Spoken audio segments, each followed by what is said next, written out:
Uh, Good morning, ladies and gentlemen. My name is Bashir Fancy. I'm the founder, the CEO at BIZTEC, or Business and Technology Professionals Association of Canada. We're a nonprofit. Today, as we had talked to you about last week at the summit, which was Restart or Reset Business 2021, where we're going to continue some critical topics today to drill down on that we had parked last week. So I'm very fortunate once again that the two gentlemen who were on the panel last week are here today, and we're going to take a stab at trying to drill down in more detail the issues we talked about. So first, let's welcome on the top of the screen there, at least on my screen, that's the way it is Ernest Lang. He's the founder and CEO at ProMeritor Group, and we'll give you a lot of background. They can add to whatever. But you will see the details of their background on as we publish this. And on the screen at the center bottom is Geoffrey Cowper from Fasken. He's actually a constitutional attorney, and he's argued cases in the Supreme Court. More importantly, for what we're going to talk about today, he's founder of the Street to Home Foundation. So he's going to play into this some very important, just the title gives that away. So welcome both of you gentlemen. It's fantastic to have you here. You want to add anything before I ask some questions? Thank you, Bashir. The only thing I would say is I'm an immigrant, came to Canada in 1976. I've lived in a range of housing. And I've been fortunate that the trajectory of my life and my career has exposed me to a range of housing issues, and it's become quite clear that's one of the, in my opinion, one of the major issues that we have to face as a society and as a country in order to move ahead successfully into the future. Fantastic. Anything you want to add, Geoffrey? Before well, I was born in Canada, and I bring a bunch of background to this. I think I'm probably the only person on this panel who has actually used a two-holer, which for the audience is an outhouse that has two holes in it. And when I was a child, those are still used regularly on the prairies where I grew up. And I moved into a log cabin with my wife and brought up our family in a log cabin on the water on Bowen Island. And we had a power outage last week, so we're conscious of whether or not we have power. Our water freezes in the winter from time to time, and so we're conscious of whether or not our water comes out of the tap when we turn it on. And the cabin that we live in was built by my wife's grandfather in the 1940s, and used logs off the beach and logs off the property. And so we live in a kind of housing that used to be in place. Professionally, I've been very involved in trying to address housing for homeless people in Canada, and also in my professional capacity, I've been involved in trying to achieve approval of infrastructure projects, especially electrical transmission projects.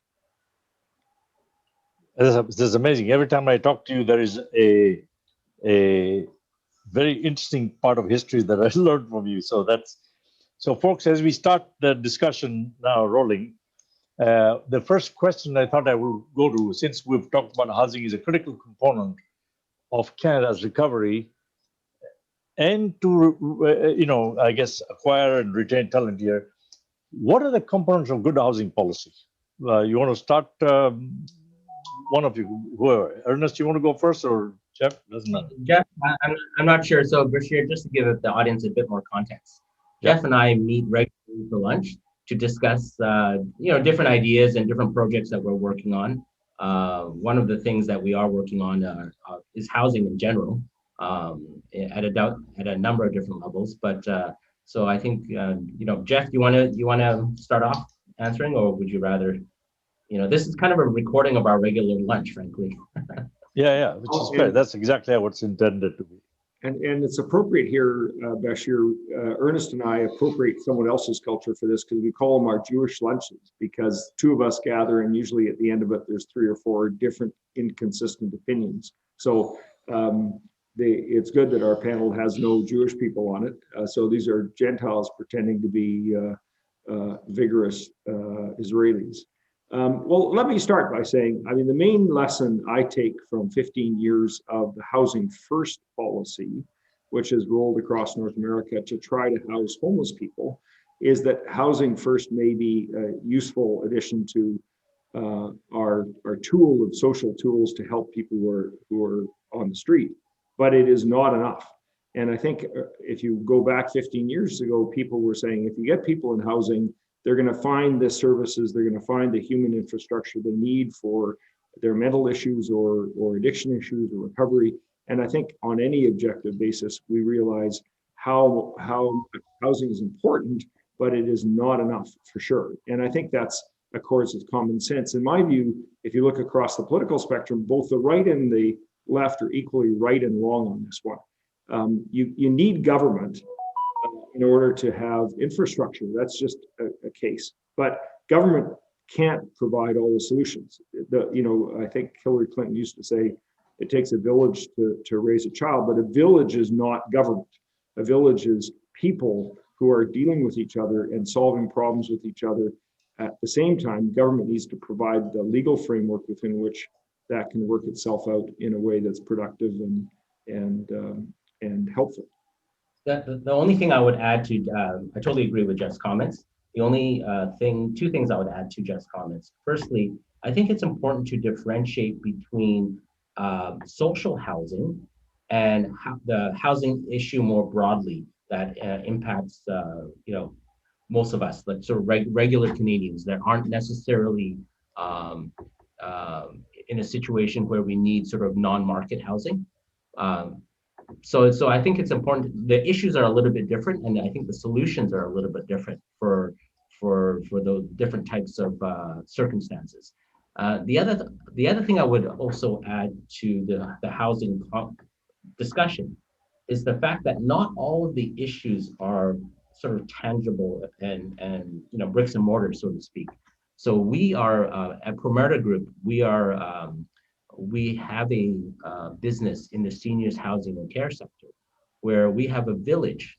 And actually Jeff is also on the board of the company that is the general partner for this village in Hamilton, where there's a community. It's a true community of approximately 800 seniors. But what distinguishes this community is, although they have very nice housing, it's really the relationships. There are over 100 programs and clubs and activities that are organized by the residents that operate on this community. So it really reinforces the network of relationships that are intrinsically actually most valuable to seniors and all of us. So this community and culture is an important component to good housing policy. Yeah, and I'd say, Bashir, one of the things is that I think we think of housing policy as if we're going to deliver housing. And I think that's actually probably the wrong way to look at it. It's how do we enable people to house themselves, right? And I think people care a lot about their own housing. They're resourceful, they're resilient. They will work within the rules, and I'm a lawyer, so I think about the rules. People will work within the rules to maximize their expectations and their hope for housing. What really has happened is, I think, a couple of things. Firstly, we've gone from, in North America, housing being a hope for two or three generations ago. People didn't expect housing. It was a hope that they could have a house. In many respects, people arrived in the continent thinking that was one of the main things they could think to achieve. But we've gone to a generation, my generation and younger, of people who expected to have a house, expected to be able to buy a house. And we've had to adjust our expectations to figure out things. And we can come to this, but I think it's a myth to think that we can't fulfill those expectations, but we have to allow people to fulfill them and think cleverly or smartly about how we would do that. A lot of the obstacles are ones we've created ourselves, legal obstacles, cultural obstacles, social obstacles, and we need to look cleverly at how we can reduce those obstacles to people, the next generation, realizing their own housing expectations. Very interesting. By the way, folks, those who are watching on Zoom, I realized that the broadcast went live to YouTube first, and you were a couple of minutes behind. But don't worry, we are recording this thing, so I will make the full video available to everybody, so you won't miss anything. All you missed was the initial. The people on Zoom may have missed just the one part of the introduction. So And you sorry. go ahead, sorry. No, so we're gonna. So here you just mentioned about the housing policy. One of the reason we were talking about good housing policy, and you covered quite a bit of that. Civil service, i.e., physical security, good schools, jobs, transportation, all these things. Are they not another component of that together? Yeah, Maybe that's what I was going to say, Bashir. go ahead. Go ahead. On the thread that Jeff started, if the job of government or as public services is to provide the infrastructure so that people they will make the right decision for themselves, for their family circumstances or their individual circumstances. But we have to provide the infrastructure. They can be partly physical and they can be partly civil. So we're talking about a society that offers security, physical security. There needs to be good schooling options available to educate the next generation. Obviously, we need to have accessibility to good jobs so people can sustain themselves in terms of the lifestyle that they wish to have. Transportation is a basic. To a discussion we've had before in terms of smart cities, you know, you need to have accessible and affordable high-speed data. I mean, when I compare the cost of data and the accessibility of data, internet data in Canada versus many other countries, it is ridiculous.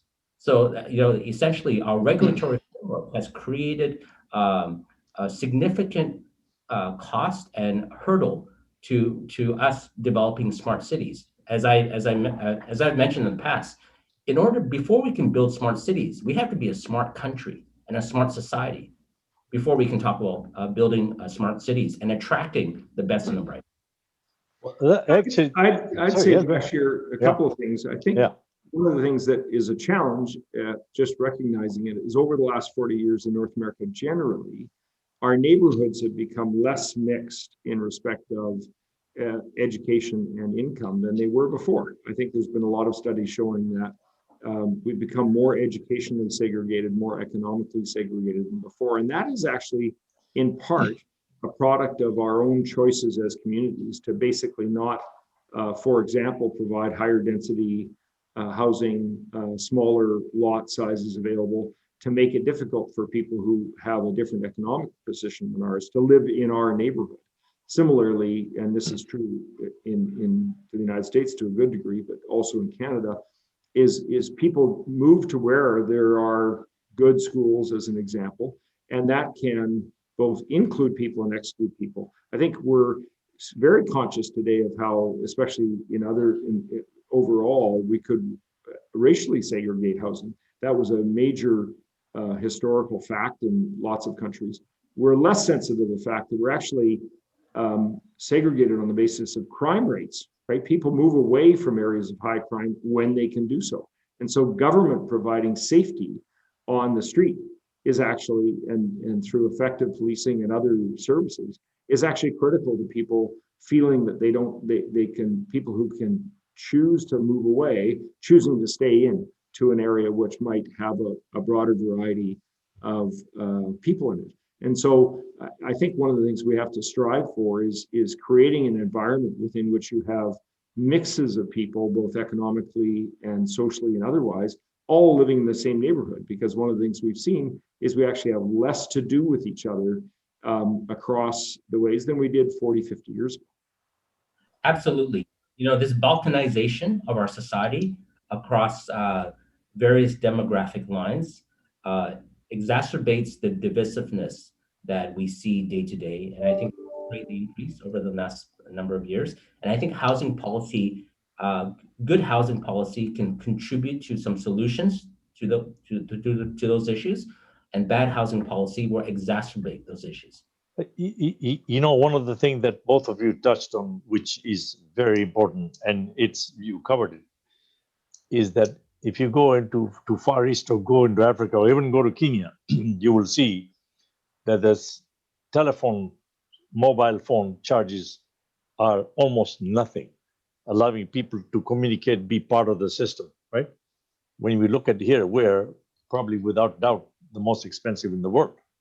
That doesn't help.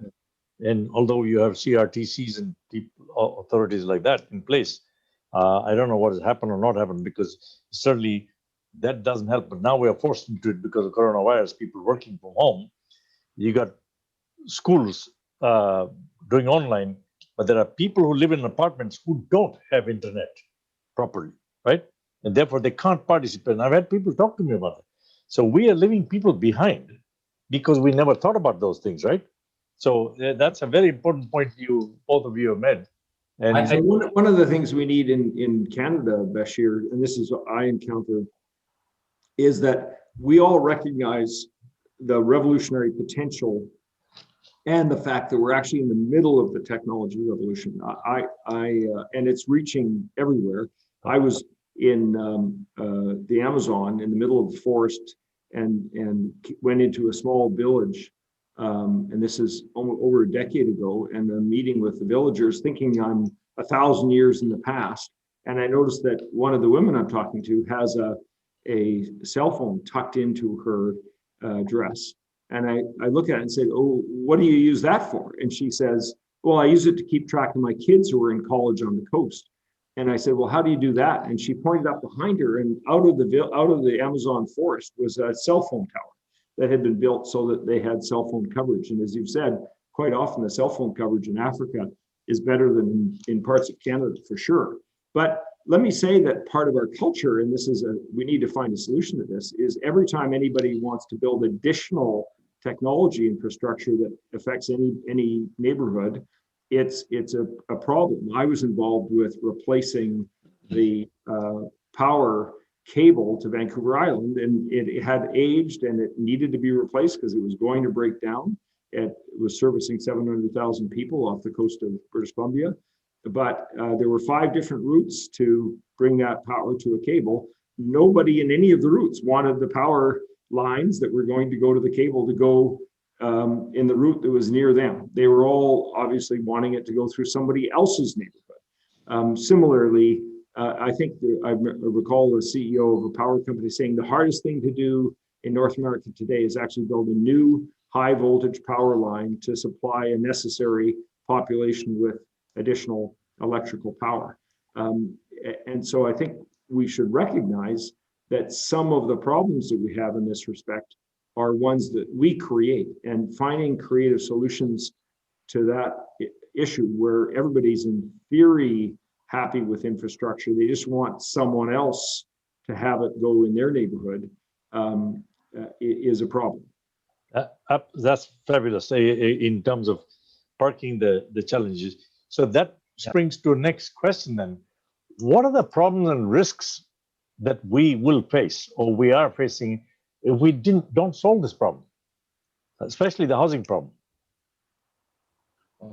I could go on for hours about that, but Well, we have 7, 8 things to cover. Go for it. I think, in my mind, the 2 most significant, most obvious issues are, firstly, well, let's take a quick step back. What is the economy of the future that's going to sustain the Canada that we know and love? It's going to be a new type of economy, and it's going to be an economy that is more based on information. What is the most important and critical component to have an information-based economy? It's people. Right. Canada needs to be able to build the new economy that's going to lead to our success. We need to attract the best and brightest and retain the best and brightest, not from just within Canada, but from around the world.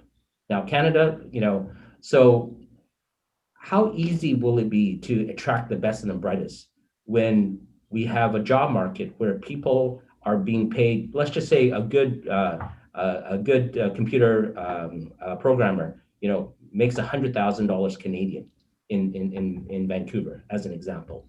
Right. But then they face the housing market where for them to buy a 2,500 square foot home in North Van, if they want to have a child or two, will cost them $2.5 million or $2 million.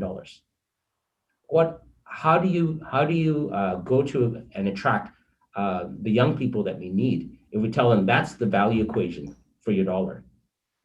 And the other problem that I see that we will face if we don't address this housing issue is that on the one hand we have I think quite rightly we recognize that we need to have immigrants come in to build our society and to offset the costs of our and the implications of our aging population. That's the only way we're going to be able to try to mitigate some of those issues. But at the same time, if we don't address housing, we can feed into the perception that immigrants are increasing the cost of housing for longstanding Canadians. So that will increase the risk of nativism, xenophobia, and sort of general social divisiveness, and that are contrary to what the Canadian dream is supposed to be, which is to create a country, build a country of peace, order, and good government. You want to add? That's a remarkable thing. Our Constitution does speak about Canada being a place of peace, order, and good government, and I think we have great potential to realize on that. I think we should just step back a bit and realize how what's happened in the past in relation to housing. I mean, the thing that I think we've forgotten is in the great post-World War II expansion of the Canadian population, land prices did not go up very much. I know in Vancouver, the decade from 1955 to 1965, land prices didn't go up at all. Why is that? Well, it's because of the great metallic revolution, that they had these amazing new transportation machines that had steel around them, and they built roads, and you could put one on and you could get to work and back within a reasonable period of time. And so people built what we think of as the suburbs. And of course, there needs to be a new suburban philosophy for perhaps the future, but we've forgotten that it's a myth that we don't have enough land. We have massive amounts of land. It has to be accessible. The infrastructure has to be there. We have enough land to put many, many times our Canadian population. It's a political question, how big we ultimately want the population. But we have to build a culture and legal structure around enabling people to access the land so that they can both work and live and do so in a way that's economically accessible. So I think there's some lessons in the past. I think one of the things that we've done from a lawyer's perspective, what does the law do? I mean, the first thing the law does, which we take for granted, is it allows people to own things, right? And we could argue about how people should work together, but ownership's a very popular thing.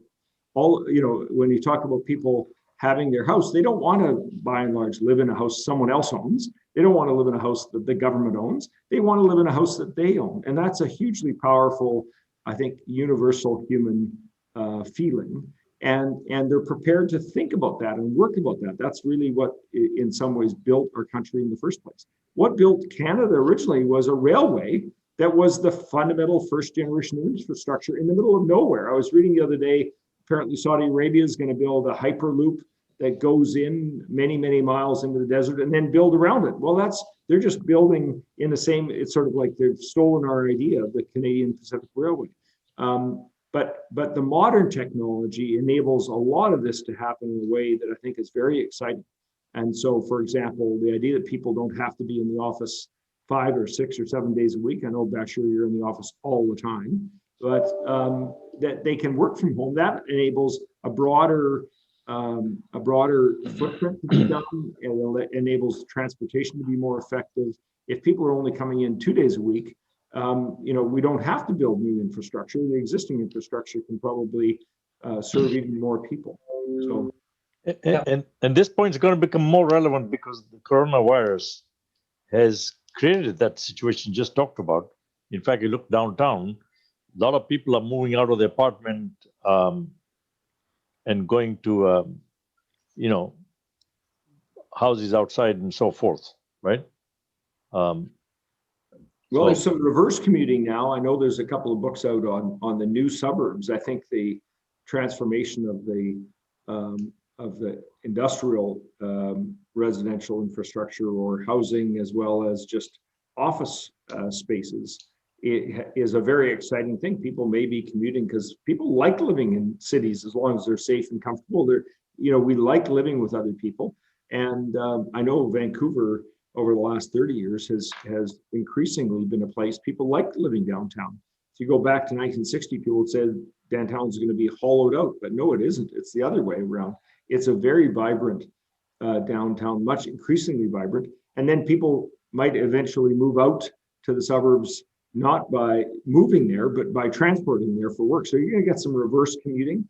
But I think you're right. People have discovered they can work effectively and efficiently from home. And therefore, we're going to have to change our patterns of living and working for sure. And, Bashir, the other thing that, as I'm listening to Jeff, that I pull on, we don't have to just rely on the past. There's evidence and validation that are available currently to show that this housing issue is totally solvable. I mean, one of the myths that we hear all the time is, well, that it's a cost issue or there's not enough land in the urban areas. That's totally not true. I was born in Singapore. Singapore is one of the most land constrained nations on this planet by definition. It is an island that occupies a total area of 728 square kilometers. To give you some context, I'm in Vancouver right now. Metro Vancouver, which is a single city in this country, occupies 2,800 square kilometers, okay? Mm-hmm. So GTHA is 8,200 square kilometers. Now, yet Singapore is one of the most land constrained and one of the most expensive property markets on planet Earth. Yet it has largely solved its housing issue because 80% of Singaporeans live in a home that they own, to Jeff's point, that people want to own, a home. They want to have that security of tenure. And there are lots of solutions you can address affordability and security of tenure. In fact, at our seniors village, we offer something called a life lease, which offers people equity as well as security of tenure. They know nobody can ever kick them out. They own their home, but we can structure the financing so it's very affordable. So I think part of the issue that I see is we have to be more open-minded and more honest with ourselves in terms of where we anchor our expectations. One of the big issues that I see in Canada is we've anchored our expectations on mediocre results. And that needs to change. We pick and choose who we compare with so we feel good about ourselves. But that does not lead to a successful culture, productive culture. It's very interesting what you just talked about Singapore, because I lived there. So I totally validate what you just said, because it's absolutely true. And it is not cheap housing, yet everybody's got it. So there's something there they're doing. Should we not be learning from them? Places like that too, right? Jeff, you were going to add something to that? Sorry. Oh, I was just going to say variations of legal structures are part of the creativity of the modern world. And lawyers are good at this. I'm not good at it, but the business lawyers are very good at it. And interestingly enough, in Canada, the variations based on leasehold interests rather than fee simple interests were pioneered by Indigenous communities who wanted to maintain their ownership over reserved lands, but wanted to realize economic benefits starting in the 1960s.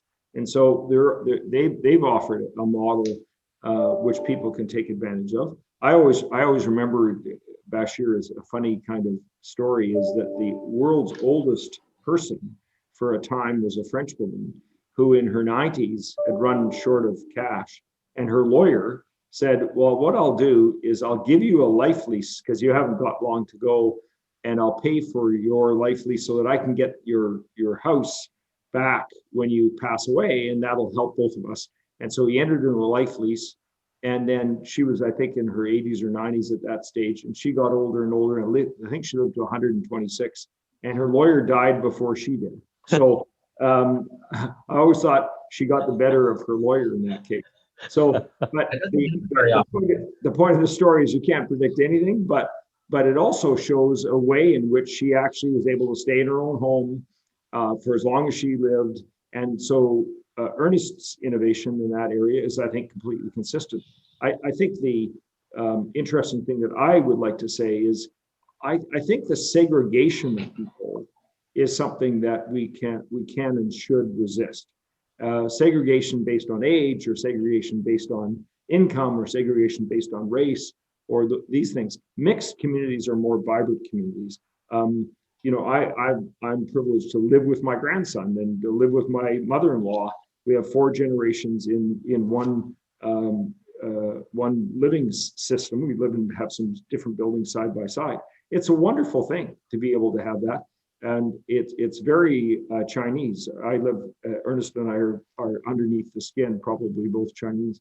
But that 4 generations together, I enjoy that. I'm sure, Bashir, you had some of that in your family. Quite possible. Yes, absolutely. So enabling that to happen so that people can choose to do that if they wish. My only point is, you know, laws and legal structures actually influence how hard that is and how possible that is. If you want a young family to be near you and they're starting out, there needs to be a housing model that will work for them if they're going to be nearby their parents. No, I think about the good fortune of my grandmother. So my children's great grandmother lives under the same roof as us, and when I look at the trajectory of the different things that she's now 93, will be 94 next month. She's been healthy until more recently. I think the period through COVID has been difficult, but it's been a true blessing for all of us to have this opportunity to have this little community, you know, under the same roof during these sort of difficult and frankly oppressive times. You know, it's very interesting, and I'm sure you've both seen studies and seen actual examples that, you know, where families stick together and you build the communities exactly what you talk about, a lot of good things happen, right? It not only builds confidence, character, but you don't see the problems you see when people are there from broken homes and kids on their own, and a lot of bad things unfortunately happen. So this could go to solve, whether intended or not, indirectly that problem, which would be good. But you know, one of the other things that comes to mind is that if I hear you correctly, and you can comment on that, what both of you have suggested, directly or indirectly, is that our housing problem is actually self-inflicted, right? Is actually and there are a lot of myths that you covered already in terms of the fact that we don't have land. We do. Maybe we don't have service land because we don't spend money. Is there a potential for a public-private partnership here where the government gets involved and, you know, people who are developers, but you create an example? We're talking about smart cities. I was asking this question recently. We outsource. We talk about cloud computing and all sorts of different things. I'm saying, why can't we take land that's outside 200 miles from here, right? Create that smart city, exactly everything you just talked about, right? Because we do have land, and actually bring that type of thing here. If the infrastructure is available and the cost is brought down exactly, which both of you are saying, can you imagine what would happen? What do you think? Bashir, you must have been dropping on some of Jeff and my lunches and meetings. Possible. We discussed our ideas. Yeah, go ahead. Bashir, government in Canada owns almost all the land. Right? Exactly. Crown land almost all owned by government. So government directly and indirectly controls the supply of land. It actually indirectly controls the framework within which people build. And historically, it has been a profound influence on where people live and how they can live, and it will continue to be so. I think one thing that we need to overcome is we need to overcome the structures we put in place, which are now obstacles rather than guides to the creation of communities and the reviving of communities.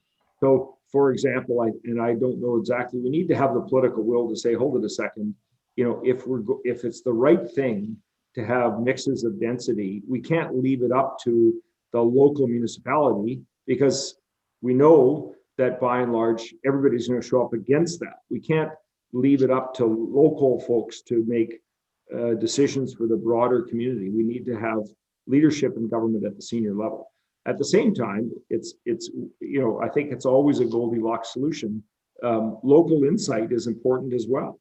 And so you need a political vision which integrates both the needs of everybody and the locals. And I think, Ernest and I have strong opinions on this. This is a hugely complicated area, and connecting people's insights and genuine expertise with the power of government to put in the framework in place is the key issue.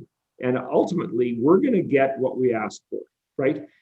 I think when you look at the political results of these kinds of debates, if someone says, I actually think we should have an increased density in our community, and they lose the next election because people are upset with that, you're going to get the community that you ask for.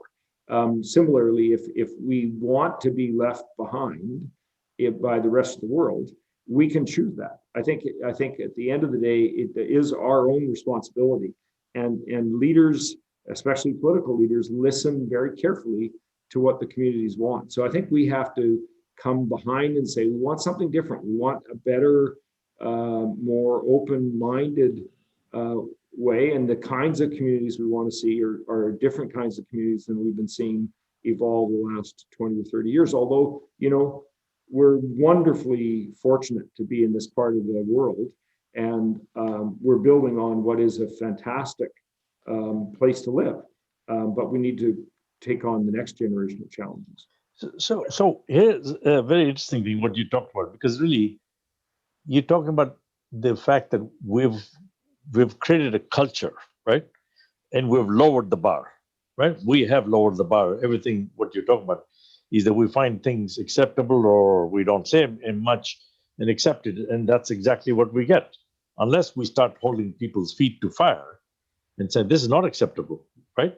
The same will continue. I mean, it's got nothing to do with housing, but I'm right now looking at this COVID-19 vaccines, for example.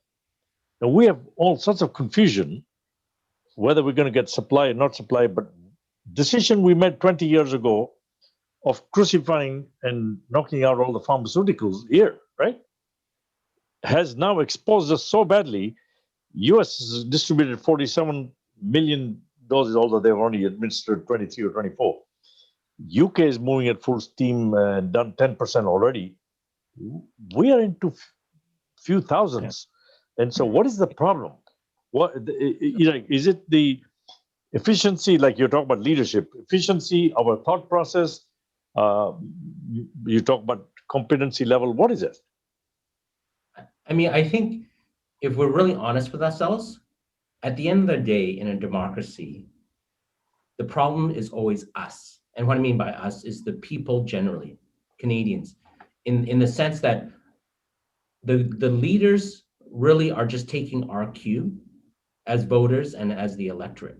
So if we allow a culture of mediocrity and a lack of accountability, and frankly, sometimes miscommunication that verges on dishonesty to occur repeatedly, and we reward it because the political leadership is making policy that positively impacts a narrow segment of Canadians, sort of special interests. Well, we deserve what we're going to get.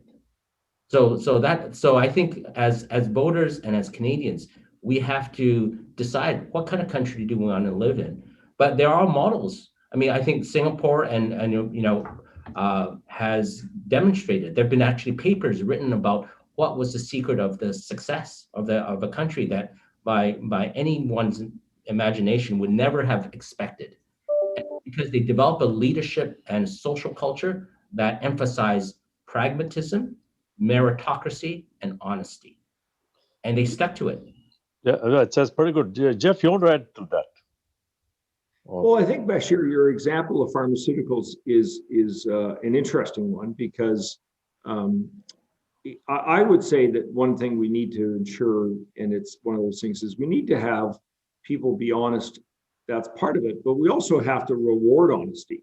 I think part of the challenge in any democracy is if people are honest and then end up never getting elected dog catcher because they're honest, then we tend to actually reward people who are less than honest. We reward, lacks of everybody who runs for office says, I'm going to be much more transparent than the last person.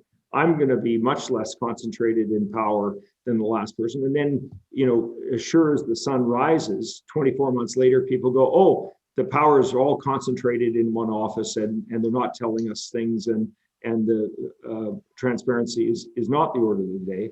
And we have to actually be responsible to recognize that we're the feedback loop there. So on pharmacy, it's really quite simple. I think if we offer pharmaceutical companies the opportunity to treat us as a first order market, then we're going to get first access to world-class pharmaceutical drugs.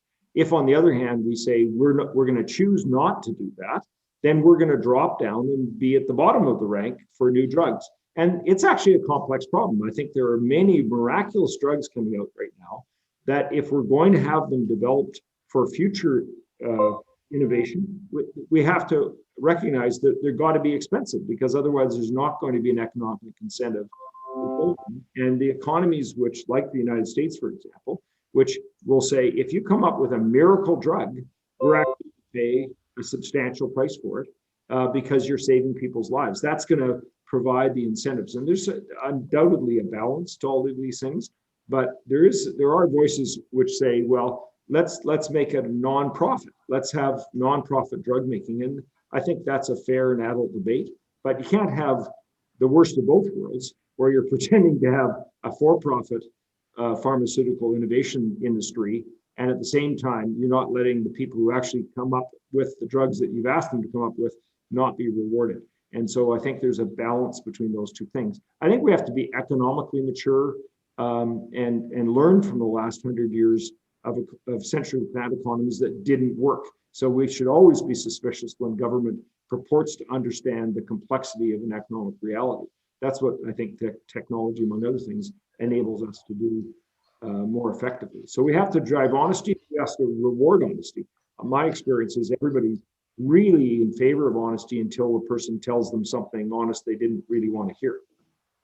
Yeah, that's very powerful. And actually, what you suggested is true of pharmaceutical, but our supply chains are impacted, whether it's PPE, many things where we used to have that, but we outsourced that for whatever reason, because it was more profit for whoever was doing it. Obviously, Connaught Laboratories were the Canadian, we sold it. And insulin was developed here, but we sold that. And so that is true. What you're saying is that we need leadership and forward thinking. So yes, what got me really angry, and I think it really undermines our entire system of democracy, is when Canadians can see what's going on, but then our leaders often will stand on the soapbox and try to persuade us that everything's fine. And sometimes some of the things, the gap between the rhetoric and the reality is so large sometimes. I kind of wonder, are all politicians assuming that Canadians are just congenitally stupid? Or what is the issue? Like, I don't, whether it's the vaccine deployment or whether it's even this recent news event with the Governor General. That's exactly what I was going to talk about. Go ahead.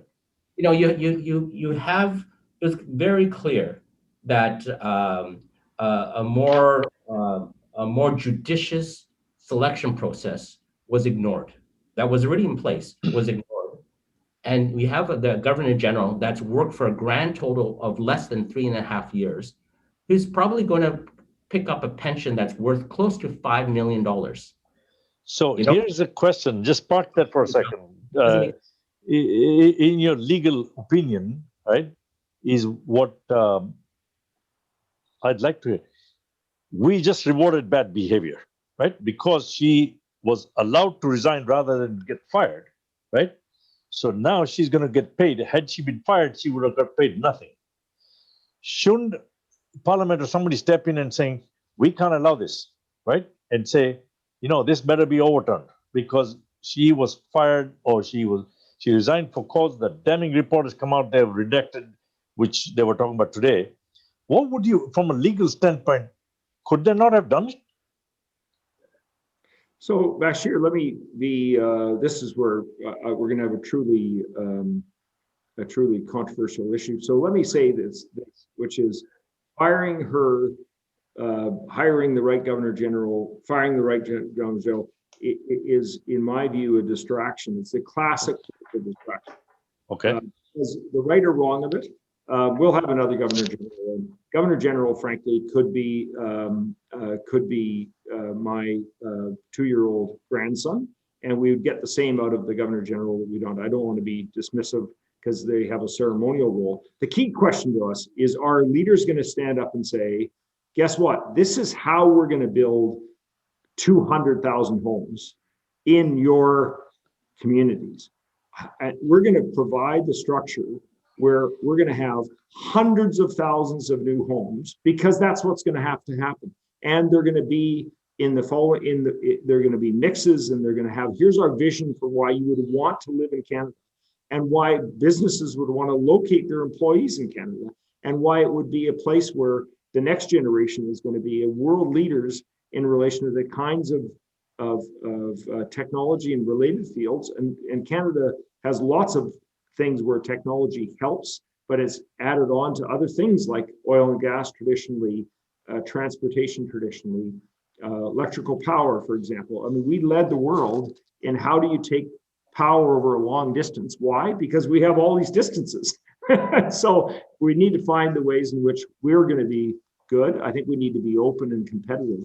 But frankly, a lot of the political stuff on the front page or otherwise that gets all of us upset doesn't solve the big problems. And so we need to demand those kind of problems. And I think they need to be a mix of political leadership, which get people on board, and truly expert insights. I don't think anybody on this call is truly an expert on housing. There are experts on housing out there. The danger is sorting out the crazy ideas, which people maybe have, from the achievable ideas that we can actually happen. I would say from a lawyer's perspective, the government is largely an obstacle rather than a facilitator of economically sensible housing development, and requiring the government be more effective and above all, make affordable housing available by making land available directly and indirectly is got to be demanded by people. Otherwise, we're not going to get it.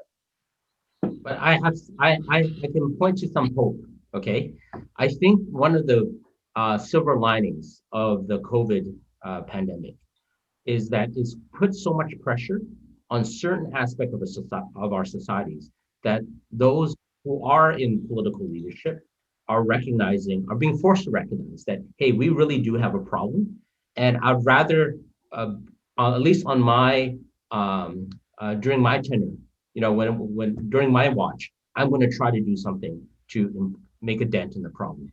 So we're actively right now collaborating with the BC government through BC Housing and the city of Vancouver in order to implement some out-of-the-box thinking in order to create some brand new non-market seniors housing, as well as some moderate market rental housing in one of the most oppressed areas of Vancouver, in the Strathcona area, within blocks of the downtown east side.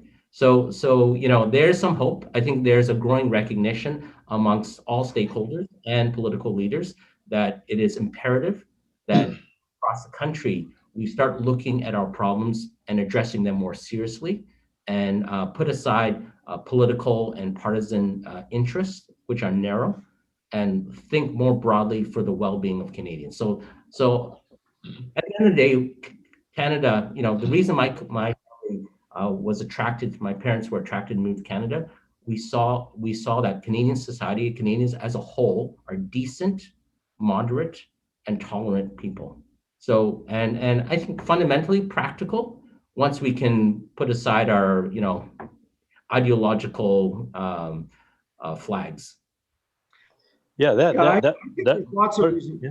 Sure, I think there's lots of reasons for hope. I do think that one of the things that we have to recognize is we actually have a pretty similar vision of the kind of Canada we want to live in. I think you would find 80% of Canadians would say, I want to live in a community that has a variety of people in it, that has a diversity is the word people use, but people actually appreciate and like real diversity. They want to see different kinds of people on the street.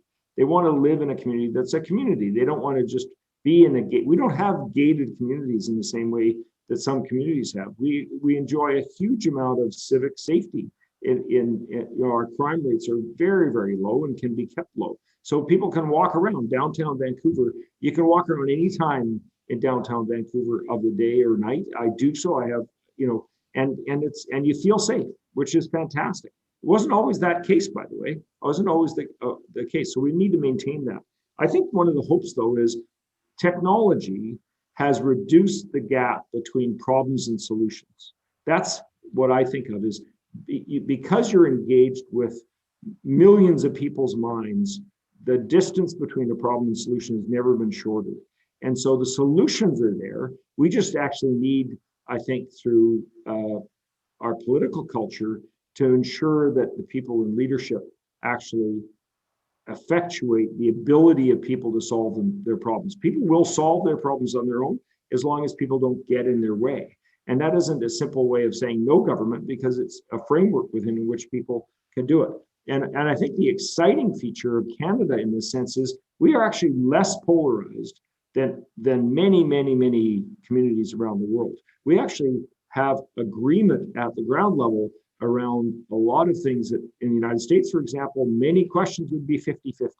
If you look at gun control in the United States, half people want 400 million guns, half people don't want 400 million guns. You can't get a telephone box in Canada with people who want unregulated guns, right? There's about 2 or 3 people.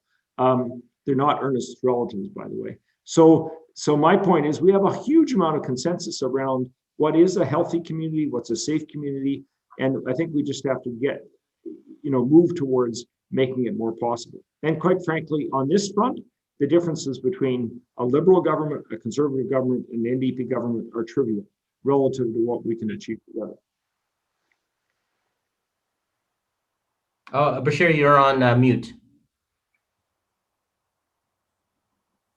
Bashir, you're on mute. Sorry about that. What I was saying is that what Geoffrey just put together, the comments were very powerful, and they go to the heart of the issue. Given we've got about 5 minutes left, but one of the things the people like John Ruffalo always talk about, which is very powerful, and I think you just did that, which is that while there is a very serious problem, it also has opened up a tremendous opportunity to do the right thing, right? The COVID-19 didn't create a lot of the problems. They certainly created some, but it exposed a lot of them. It shows us there's a fault line, and everybody's now helping each other. And so there is a change, right? We need to capitalize on that. The government needs to rethink everything, which means moving forward. So if you were in a position of power or whatever, what is that you would do now different, right? Or what should be done? What are the priorities, in your opinion, will have the greatest impact on Canada to move forward?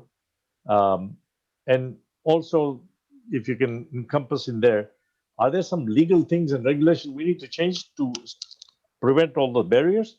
What would you do if each of you, if you can take, we've got 5 minutes left, so take 2.5 minutes to. Ernest, what would you do? I'll take up the last. Well, specific to the housing issue, if I were sort of king of Canada, so to speak, Sure. I would really emphasize breaking down the barriers and the siloing between the different stakeholders and levels of government with respect to this housing issue. Because, to the point that Jeff made about the distance between problem and solution is narrow. I actually don't think it's that far apart. And again, I sound like a broken record, but I'll go back to Singapore, where the distance between their problem and their solution by rights should be viewed as much, much greater, given how little they have to work with, but they solved it. So we have other people we can simply pick and choose the best mousetrap, but we have to change the leadership culture from the current one to one that emphasizes meritocracy, pragmatism, and honesty. And I think that with some specific actions and changes to reduce the siloing of interests and better align the interests between the different levels of government and state and the community, we can get housing solved. So I'd say two things, Bashir. I'd say senior government needs to take ownership over and actually leadership in things like the overall supply of land for housing in the province, as opposed to allowing a municipality of 50,000 people to decide how much housing they're going to make available in their community. I think when we were building out the country, that made sense. I actually think senior government has to come back and say, no, we're going to make housing decisions in terms of the supply of land for housing, which is both fresh land, increased density, mixes of housing. We're going to take ownership over that, and it's going to be lived out through smaller governments, but it's not going to be subject to smaller government control. That's the first thing I would say. And that is, in some ways, an appeal to larger government. I would at the same time say, when government does it, it's got to be smaller. It's got to recognize that the best way to do all of that is through private forces. I don't think anybody who looks across the history of government housing would want to live in a government house. I mean, you want to make your own housing choices, but government has to enable those choices to be made, and has to essentially, government Canada controls the supply of land. That's what it does. And so we ought to do that. And then finally, I actually think government also controls in many ways the cost. I think relaxing the regulations around what you can do for housing would be very valuable. I remember as a boy, one of the bachelors in the small town that I used to stay in over the summers had a house that was on skids. He was a single guy, and he would move it around and put it anywhere anybody wanted to have. He had a wood stove in the corner. He could connect to use. He would use an outhouse. But the point is, it cost next to nothing for his house, even though he had a house. Now, if he wanted to build a bachelor house, by the time he was finished getting the 52 permits he had to make and connections and everything else, a small house would cost him a fortune. So permitting varieties of housing to be provided by people for their own life, I think, is a government measure. We have to lower the entry level costs for housing in a creative way. That actually is powerful, and I think what I'm thinking, and we may have to do that, given this is like both of you said, you could sit here and talk about this subject for a full day and maybe more, because there's a lot to cover. We may have to do part 2 of this, because there's a lot of stuff that we have just barely touched. In fact, I had a lot more questions here that I didn't get to, but I didn't want to stop it because of the discussion and thing that you were bringing up is very good. So we need to start. You touched the subject. The only small part I would add to what you just said is the level of governments involved. Exactly what you said. I have experienced that firsthand in trying to get a problem fixed outside my house, because there's so many levels that are involved that we can't get things done.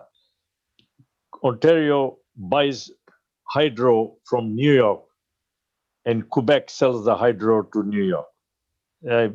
Somebody can sit down and explain to me how that makes any sense whatsoever, but that's exactly how. So we need to knock That's this a specific example of the problem that arises from siloing. Correct. Yeah. And Canada can move forward in a big way. We just need to make sure these barriers, and you have articulated that beautifully with many different examples, that we need to correct that problem. So I have very little doubt we need to bring both of you back to drill down on the parts that we have not done. But it's been a fabulous discussion. There's a lot of thought-provoking stuff there. And we were not going to get a better chance, because COVID has done something that Canada has never been through before, which means it's time to rethink. I mean, how many people thought they're going to work from home? Yet the entire workforce is working from home, other than the guys who are trucking and bringing the stuff, and whom we never valued, by the way. Never valued the truck drivers or the people who are loading the groceries in supermarket, or loading the shelves, or tellers, or taxis, or people who clean the floors in the hospital. Yet our lives depend on those people now. If they don't do their job properly, guess what? We get COVID-19. So we need to step back and rethink who is most important people here, right? Well, we have to figure out, honestly, Bashir, it's a very barbell distribution here, in the sense that there's people on the one end like ourselves who are enjoying this wonderful technology and the ability to sustain our businesses and our livelihood. And then on the other end of the barbell, there's a lot of people who are experiencing a great difficulty in finding employment and going forward. And they've been protected against it from our relief programs. But those can't last forever, and they shouldn't last forever. People don't find dignity in thriving in that. So I think that's an area where we have to do cleverly together. I don't have this for that because you didn't ask me to prepare for that. No, it's okay. That's for the round two. Round two. A lot of interest in those. Chris and I will have a lunch on that, in which we'll try to reach agreement on some key things. Thank you for letting me, and Ernest, good to have lunch with you again. Yeah. No, it was fabulous. And folks, those who are listening, this recorded thing will be up on our website, hopefully later today. And we do this fancy that conversation that changed our world.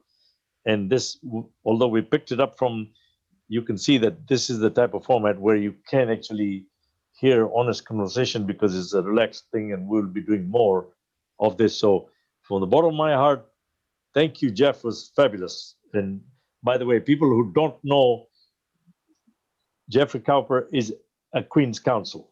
There's a lot of things there. By the way, General Counsel, I guess. Right, he's got a pretty impressive background, but because he told me not to say some of the stuff, I did. But trust me, and so does Ernest Lang, who talked about some of the stuff. But I promise you, I'm convinced now that we need to have round two of this, and we'll bring it to you fairly quickly. So, Ernest, thank you very much. Geoffrey, thank you very much, and hope people enjoyed, and we'll have the video available very quickly. So you guys have a wonderful day. Let me just